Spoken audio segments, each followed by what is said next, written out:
साफा करके फौरन इलेक्शन करा जाए और बिलावल भुट्टो को वज़ीर आज़म बनाया जाए, क्योंकि बिलावल भुट्टो ही गरीब की आवाज है।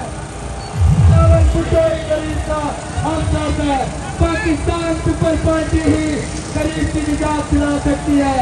और इसी सिलसिले में अपने जिला रेंजर के सिटी सरदार पंपन शहर मेरे पीछे राजा सुलंगी आज अपने कारकुनों के साथ गरीब आवाम की आवाज बनकर राजा सुलंगी